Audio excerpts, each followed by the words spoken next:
Hola, buenos días, tengan todos bienvenidos. Gracias por acompañarnos. Si usted quiere saber cómo avanza Venezuela, cuál es el avance que ha tenido en el cumplimiento de los compromisos de Lima, acompáñenos, porque esta mañana vamos a presentar los resultados de la evaluación realizada por el Observatorio Ciudadano de Corrupción.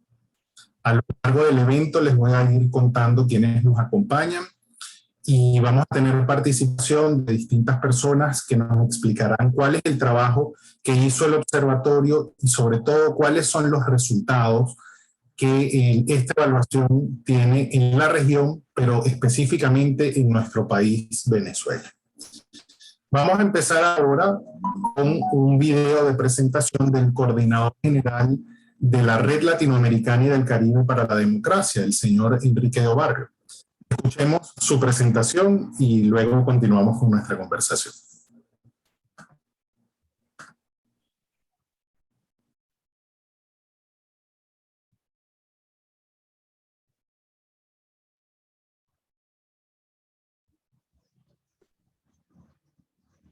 Muy buenos días todos y todas. Los informes nacionales que desde el Observatorio Ciudadano de Corrupción se han empezado a producir este año, tomando como punto de partida el compromiso de Lima, firmado por los gobiernos en la Cumbre de las Américas de 2018, evidencian que pese a que muchos países tienen desarrollos normativos favorables a la lucha contra la corrupción, el panorama es muy preocupante, ya sea porque no existen instrumentos para materializarlos o porque faltan garantías para el control ciudadano e institucional. Y las alarmas no solo las encienden dichos informes nacionales, sino también otra herramienta de análisis, el Índice de Percepción de la Corrupción de Transparencia Internacional. El último índice, publicado en enero de este año, ubica a nuestra región en las peores clasificaciones posibles. Los únicos países que tienen mediciones satisfactorias son Canadá, Uruguay y Estados Unidos, los cuales en una escala sobre 100 puntos superan los 60. El resto de países de nuestra región tienen puntajes inferiores que ponen a nuestro continente en serios aprietos cuando de la lucha contra la corrupción se trata. El puntaje regional promedio es de 43. Los peores países calificados son Nicaragua, Haití y Venezuela. Cuando vemos sus actuales situaciones políticas y económicas, nos damos cuenta por qué. Y no solo es cuestión de percepción, sino también de realidades tangibles. Son países con democracias en cuidados intensivos, con gobiernos corruptos y autoritarios. Sin embargo, para que la corrupción esté enquistada en el Estado y la sociedad, no necesariamente requiere de democracias en ruinas, como pasa en esos países.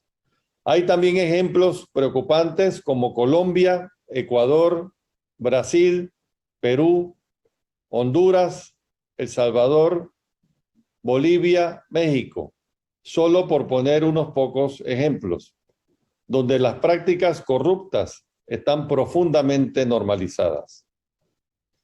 Para corroborar lo anterior, quiero invitarles a consultar minuciosamente los informes nacionales que desde hoy se ponen a disposición de todos y todas.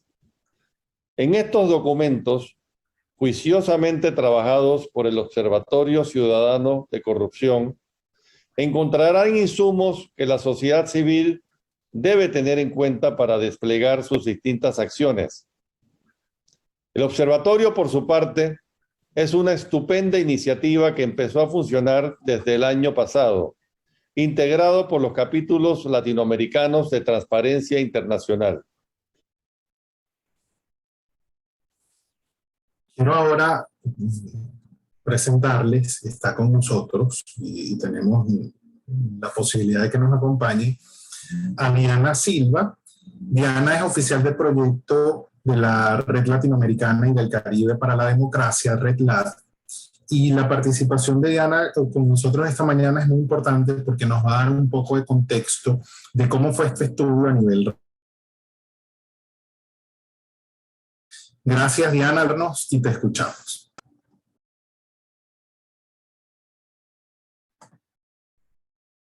Creo que estoy muteada, ¿no? Buenos días a todas las personas que nos acompañan el día de hoy. Sumarme a ese saludo que nos da Enrique desde la Red Latinoamericana y del Caribe por la Democracia, RedLat, y desde el Foro Ciudadano de las Américas. Contarles brevemente que RedLat lleva más de una década trabajando en el fortalecimiento de la participación de la sociedad civil en la región, articulando ejercicios de diálogo local, nacional, regional, con procesos hemisféricos y globales de incidencia, incluyendo las asambleas de la OEA y el proceso de cumbres de las Américas. En el marco de este ejercicio de promoción de diálogo y participación es que nace el Foro Ciudadano de las Américas como una plataforma de diálogo, de intercambio en la región y de participación. Es además una plataforma de enriquecimiento mutuo de las organizaciones sociales de América Latina y del Caribe.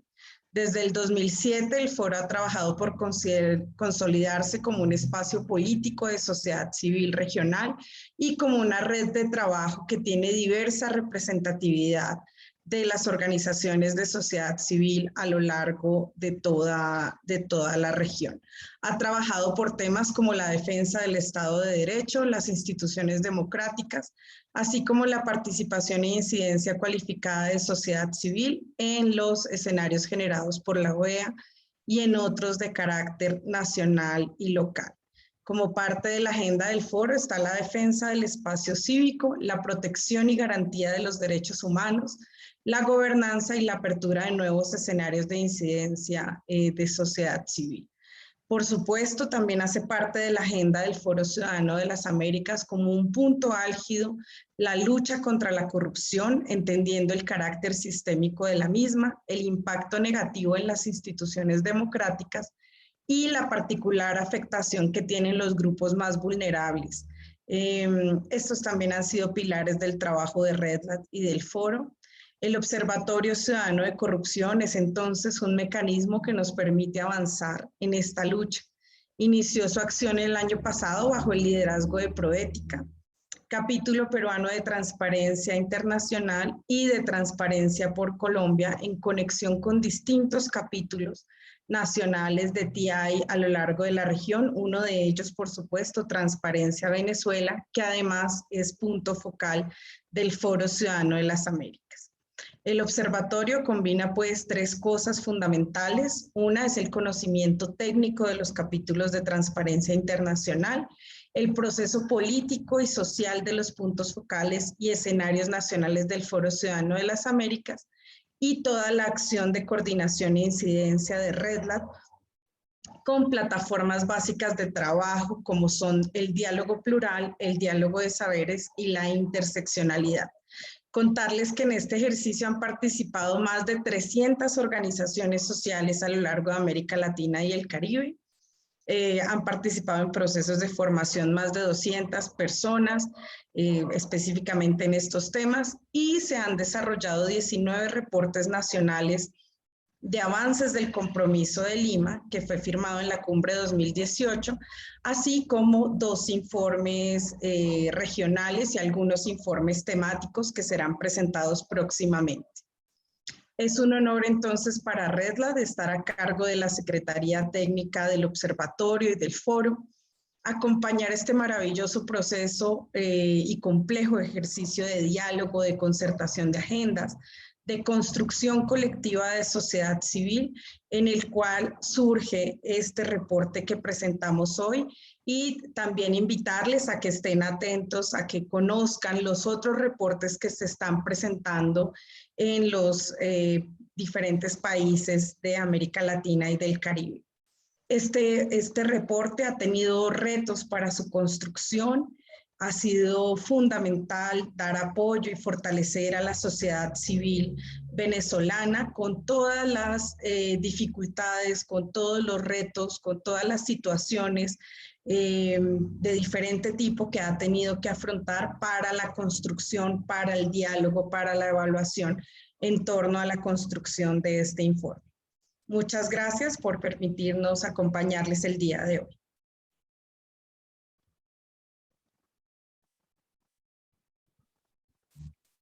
Muchas gracias, Diana.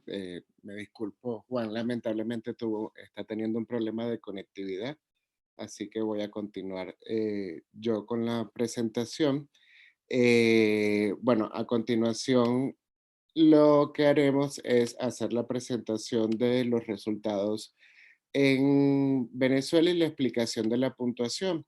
En ese sentido, les voy a compartir acá un poco los criterios de evaluación que se utilizan.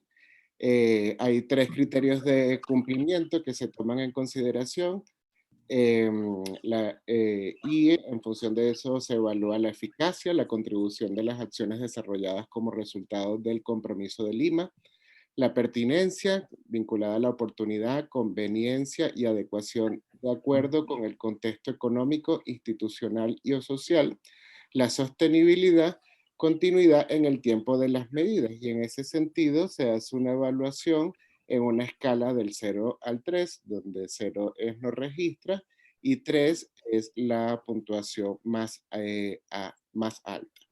Les voy a compartir ¿perdón? Gracias. Bueno, a continuación les voy a compartir la explicación del compañero Juan Medina en un video que nos preparó para esto.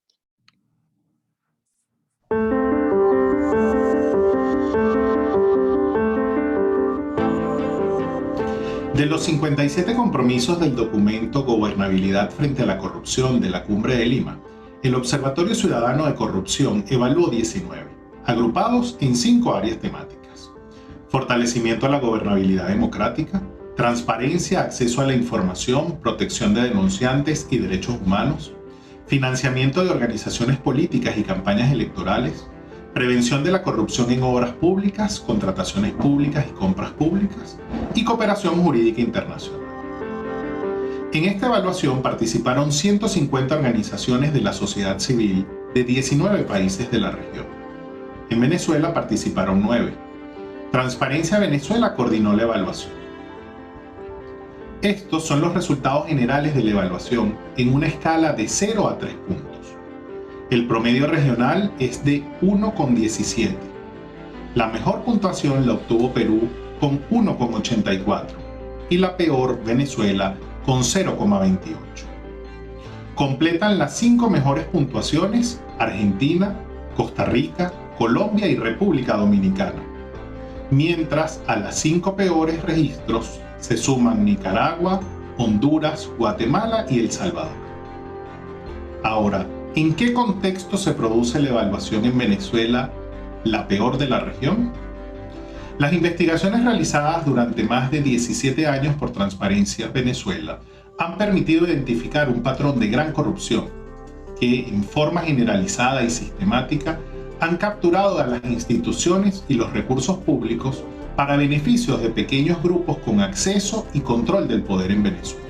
Además, las decisiones tomadas por el Poder Ejecutivo para hacer frente a la COVID-19, así como las débiles y caóticas reacciones institucionales, dieron margen al incremento de las prácticas ilegales existentes y al surgimiento de nuevas. En este escenario, estos son los resultados de Venezuela por área temática. En fortalecimiento a la gobernabilidad democrática, el promedio de la región es de 1,05. El país mejor evaluado fue Costa Rica, con 1,71. El peor evaluado fue Nicaragua, con 0,25 puntos. Y Venezuela obtuvo 0,28 puntos sobre 3. En este tema destaca el compromiso número 2, fortalecer la autonomía e independencia del Poder Judicial, que solo alcanzó 0,19 puntos. En transparencia, acceso a la información, protección de denunciantes y derechos humanos, incluyendo la libertad de expresión, el promedio de la región es de 1,13. El país mejor evaluado fue Perú con 1,97 y el peor evaluado fue Venezuela con 0,33. Destacan en esta calificación la ausencia de planes de gobierno abierto, de medidas nacionales anticorrupción, de transparencia y rendición de cuentas, y la falta de protección a denunciantes de corrupción. La tercera área temática fue el financiamiento de organizaciones políticas y campañas electorales, relacionado con el impulso a medidas que promuevan la transparencia y rendición de cuentas en las campañas electorales. El promedio de la región es de 1,45 puntos. El país mejor evaluado fue México con 2,17 y el peor evaluado Venezuela con 0,33. Mientras en la prevención de la corrupción en obras públicas, contrataciones y compras públicas, el promedio de la región es de 1,31 puntos, el país mejor evaluado fue Paraguay con 1,99 y el peor evaluado fue nuevamente Venezuela con 0,22 puntos. En esta área destaca el compromiso número 33, incrementar medidas para la reducción de la burocracia, con apenas 0,3 puntos sobre 3. En materia de cooperación jurídica internacional, combate al cohecho, al soborno internacional, al crimen organizado y al lavado de activos, y la recuperación de activos, el promedio de la región es 1,32. El país mejor evaluado es Brasil con 2,25 y el peor evaluado es Venezuela con 0,21. ¿Qué recomendamos, entre otras? Acabar con la impunidad con la creación de un sistema especial internacional de justicia contra la gran corrupción y construir un sistema nacional de justicia anticorrupción. Construir estructuras institucionales que garanticen la probidad y la transparencia en los procesos electorales. Cumplir los estándares internacionales en materia de transparencia y rendición de cuentas en las contrataciones públicas. Y establecer estrategias de recuperación de activos producto de la corrupción. Para conocer con detalle los resultados, los invitamos a consultar el informe nacional en la página web del Observatorio Ciudadano de la Corrupción, occ-america.com.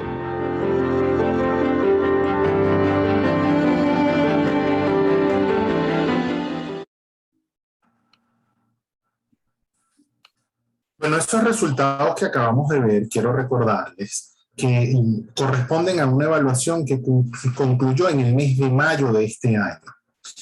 Los resultados, los números obtenidos corresponden al promedio de la evaluación que realizaron las 9 organizaciones participantes y que, como vimos y nos explicó Francisco, en esa lámina habían 3 criterios de evaluación. Los resultados, pues, por sí mismos hablan y muestran si ha habido avances o no, y la respuesta es que no hay ningún avance. Lo que hemos visto, lo que se ha podido contestar afirmativamente a los indicadores, es anterior a la Cumbre de las Américas. Es decir, que el avance de la normativa o de la práctica, en los pocos casos que lo hay, es anterior al compromiso de Lima. Está con nosotros Beatriz Salas, directora general del Proyecto 860. Beatriz ha tenido problemas de conexión. Vamos a ver si logra hablar ahorita. Y está también con nosotros César Rojas de Orpanac. Los dos, tanto Proyecto 860 como Orpanac, son organizaciones que participaron en esta evaluación. Y queremos que nos cuenten su visión, qué significa a sus ojos estos resultados. Adelante, César. Buenos días. Gracias por acompañarnos. Bienvenidos y te escuchamos.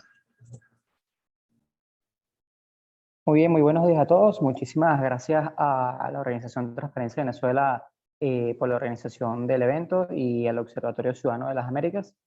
Desde la organización que represento yo, la Organización para la Prevención Nacional de la Corrupción, Orpanac, que es una organización que se ha dedicado específicamente a lo que es la lucha contra la corrupción y la promoción de la ética y la transparencia en la gestión pública. Debemos decir que verdaderamente los resultados que se vieron en esta investigación, en este informe, son sumamente preocupantes y sumamente desalentadores.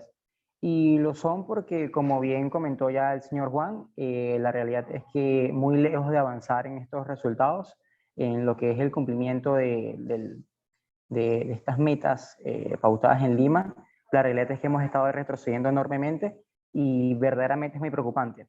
Para entrar un poco en contexto, antes de hablar directamente de lo que fueron los resultados, podemos hablar un poco sobre lo que, por ejemplo, la realidad que sigue en Venezuela en lo que son, por ejemplo, los incentivos a la corrupción. Tenemos, por ejemplo, lo que fue durante el año 2003, a mediados del año 2003, la promoción de un control de cambios, lo cual, bueno, por supuesto, incentivó en gran medida que lo que normalmente conocemos aquí en Venezuela como enchufados, este grupo pequeño de personas allegadas al gobierno que tuvieron acceso a dólares muy baratos y con ello, bueno, hubo una fuerte modificación de lo que fue o una alteración de lo que se iba viviendo en el mercado cambiario en Venezuela. Tenemos además que, por supuesto, ha habido un gasto público discrecional muy elevado.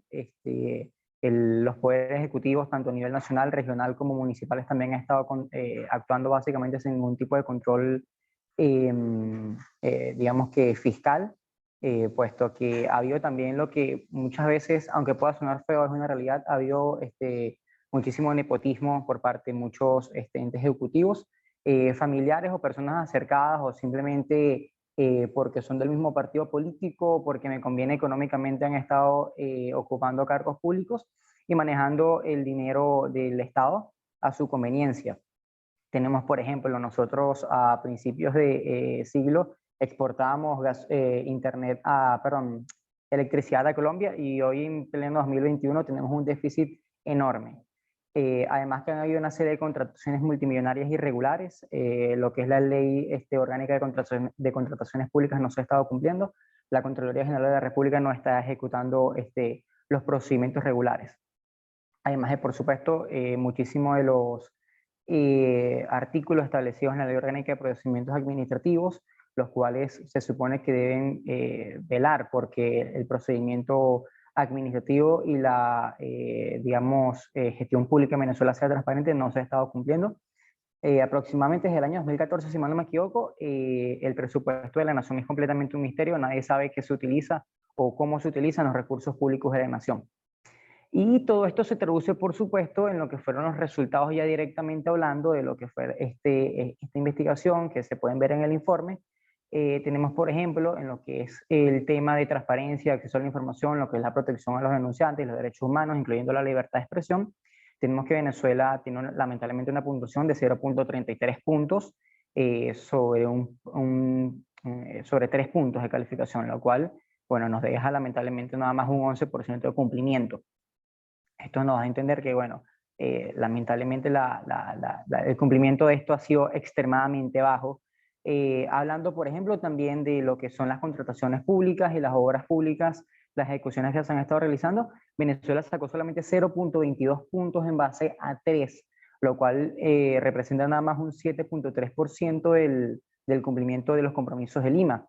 Esto nos arroja, bueno, por supuesto, unos resultados, como les había comentado ya, sumamente preocupantes, que realmente nos deja mucho para reflexionar.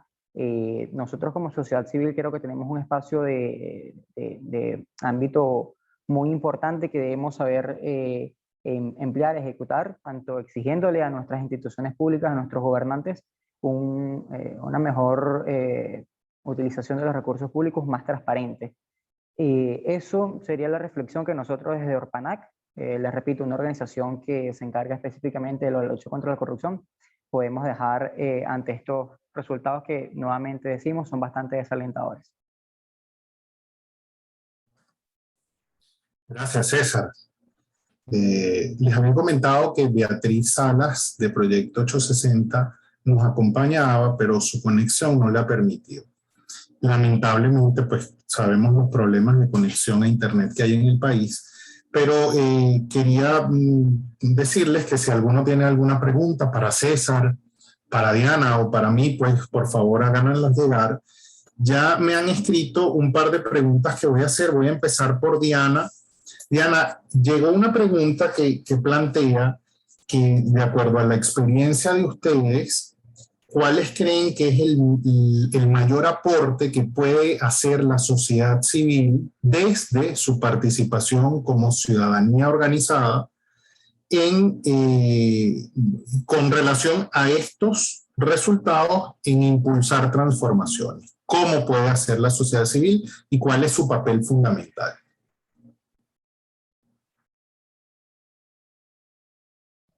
Otra vez tengo el mood puesto. Muchas gracias por esta pregunta. Un poco acompañando estos ejercicios en los distintos países, se ven también esos matices y esas diferencias entre lo que está pasando en materia de lucha contra la corrupción en cada uno de los países. Lo que podríamos decir para la sociedad civil es como seguir organizada, fortalecer esa organización, y un poco no permitir que el tema de lucha contra la corrupción y construcción de transparencia salga de la agenda pública. Es decir, mantener el tema ahí, mantener la alerta,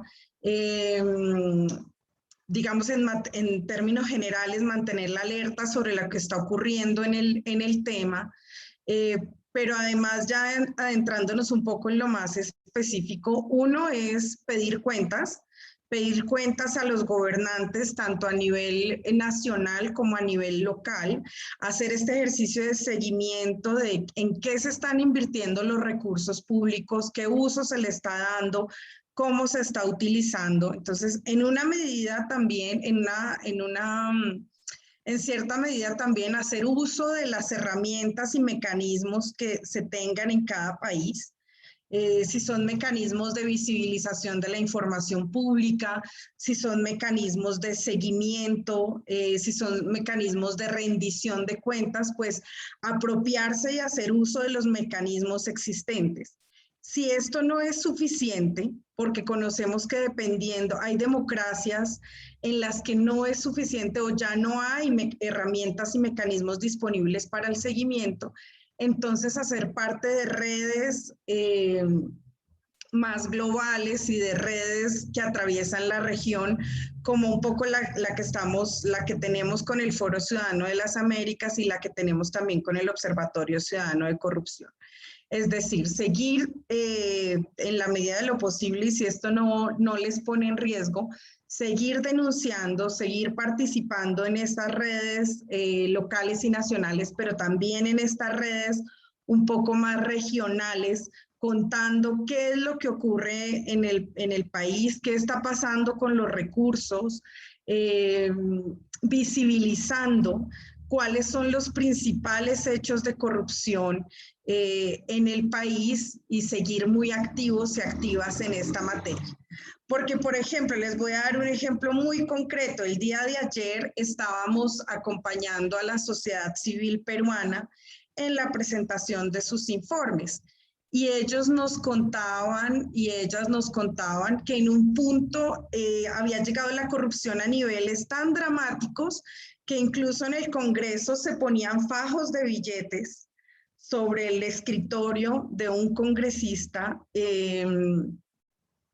y ya, digamos, la ciudadanía estaba como desbordada, como asqueada, como se puede poner un fajo de billetes en la mesa de un congresista, otra persona a este congresista, y aquí realmente no pasa nada.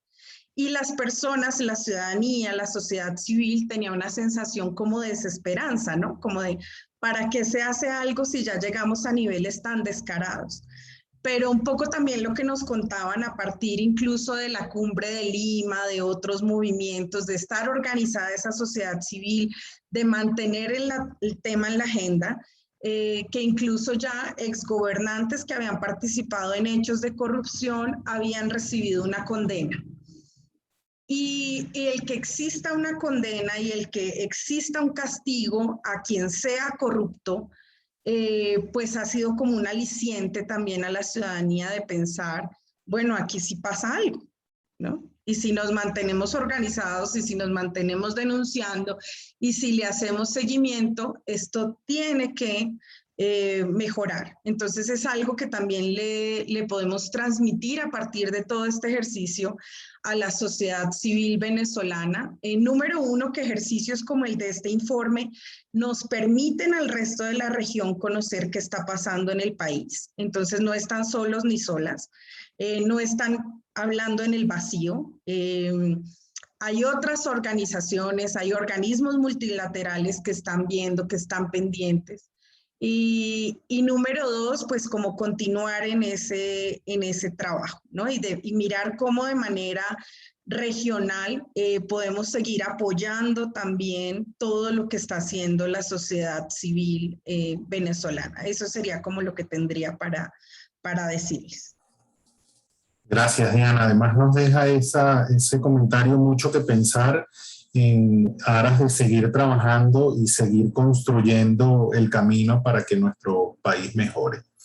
Me hacen una pregunta sobre qué contiene cada aspecto de las áreas evaluadas, cuáles son los aspectos que contiene.